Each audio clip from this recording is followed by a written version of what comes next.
خب بچه اگر بخوایم مثلا فورتنایت رو دانلود کنیم، اول باید بیایم اینجا تو صفحتون بیاین اپیک گیم رو داشته باشین. اگر حالا اینو ندارین میاین داخل گوگل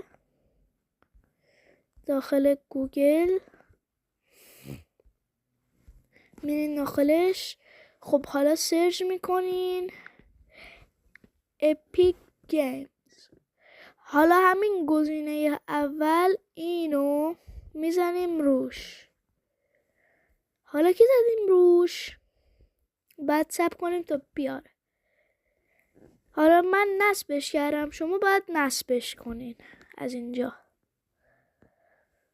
خب اینجا بهتون بازی های پولیش و رایگانش رو نشون میده، اما اگر شما فورتنایت و اینو میخواین باید دانلودش کنین. میزنین این نصب اینجا.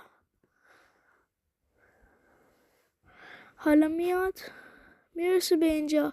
اگر اندروید رو میزنین رو این و اگر هم آیفون رو میزنین. حالا آیفون رو نمیدونم، حالا چون من دانلودش دارم اوورد اینجا.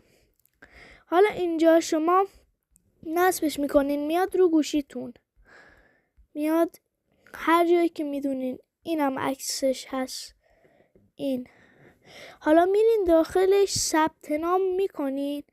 بعدش که رفتین داخل ثبت نام کردین، اینجا مثلا فورتنایت رو زنده با عکس سیمسونا، میزنین دانلود، میرین داخل فورتنایت و کامل فورتنایت رو دانلود کردی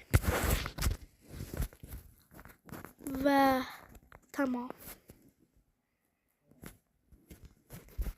اما اینجا باید 8 گیگ دانلود کنی.